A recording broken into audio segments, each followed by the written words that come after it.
The New England Patriots took care of the Las Vegas Raiders on Sunday afternoon, and part of that was due to the fact that they completely shut down Raiders wide receiver Darren Waller.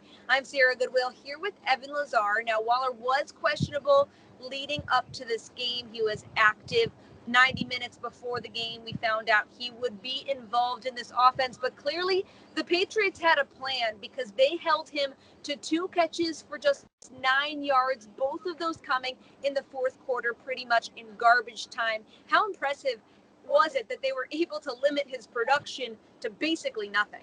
Exactly. And last week, 12 catches for 105 yards and a touchdown against the New Orleans Saints. And how often do we hear this happen, Sierra, where the Patriots go into a game with a skill player on the other team or a quarterback on the other team that has all the fantasy people talking, has all the football world talking about how good Darren Waller is. And then Bill Belichick draws up a game plan on Monday and Tuesday that his players execute perfectly on Sunday, and we don't hear from the guy until the blowout and garbage time in the fourth quarter. That's exactly what happened here today. I got to think that Bill Belichick is just really over the moon about how he drew up this plan on Monday and his players came out and executed it perfectly, or Tuesday, I should say. His players came out on Sunday and executed it perfectly. That's a great carryover from the early in the week with the, kind of the mental preparation side of things, the film study side of things. Then you go out on the practice field and you execute the game plan out there, and then you execute in the game. That's what you want from a head coach. That's what you want as a defensive coordinator or play caller if you're Steve Belichick and Gerard Mayo. That's a perfectly executed game plan defensively. Whether or not you want to talk about some of the other shortcomings this defense had today, being able to slow down a guy like Waller with that sort of day that he had on Monday night against New Orleans, it's a big testament to the whole week of preparation, not just what happened here today. Let's talk about that game plan because it truly was a team effort. We saw so many guys within the Patriots secondary have their shot at covering Waller. What was it that the Patriots did to be able to shut him down?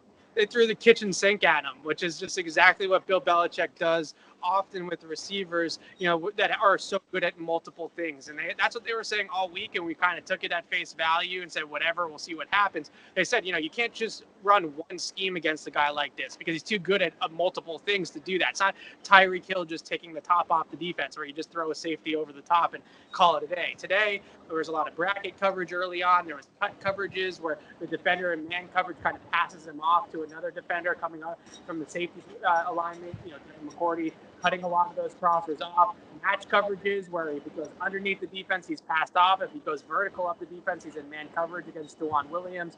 Pretty much every scheme that Bill Belichick has in that playbook to shut down the tight end, they called it here today at some point, and it worked to perfection against a guy that no team has been able to stop through 2 weeks of the season. So a big part of Darren Waller's game is crossing routes, things that we see the Patriots run with Julian Edelman often, routes, just across the intermediate part of the field. So time and time again, what the Patriots did is they had Dewan Williams on him on the line of scrimmage. When he started to cross over the field, Devin McCourty would come down from safety, cut that route off, and be right there in the right position. And a lot of the time, to either a sack or a throwaway or just a negative play for the offense. So again, I thought it started with that, a sneaky little thing that also was in this game that we might not have talked about because it happened so late in the week.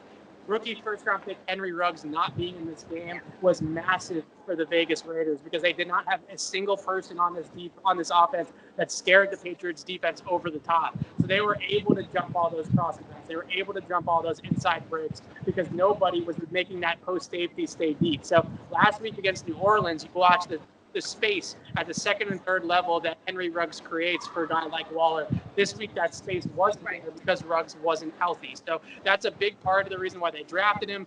They missed him mightily here today, and the Patriots took advantage. Well, for all the rest of our New England Patriots coverage, you can find it on our website at clnsmedia.com.